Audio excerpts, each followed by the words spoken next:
Владата размислува повторно да издаде еврообврзница во следните 3 години. Излегувањето на меѓународниот пазар на капитал е ставено како извор за финансирање во стратегијата на Министерството за финансии што владата ја усвои на последната седница.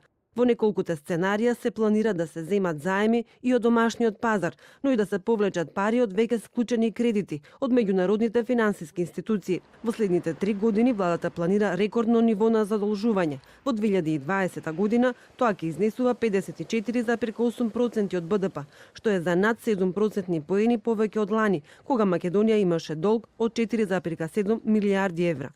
Анализирани се 4 алтернативни стратегии на финансирање. Се додаваат одредени неповолни шокови на девизниот курс и каматните стапки со цел да се согледа ефектот врз нивото и портфолиото на долгот во такви услови. Анализата на пазарот укажува дека постои интерес од страна на инвеститорите за новиот 30-годишен инструмент, заради што оваа стратегија предвидува поголемо финансирање преку 30-годишните државни обврзници со девизна клаузула. Велат од Министерството за финансии, државата ќе се задолжува за изградба на капитални проекти, да се финансира буџетскиот дефицит и да се отплатат стари долгови. Економистите предупредија на умерено менаџирање со парите.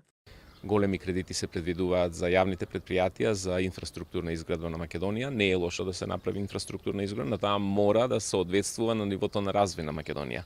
Зашто ние не можеме да претендираме да имаме хиперразвиена инфраструктура со релативно среден доход по глава на жител колку што сме според сегашното ниво на развиеност.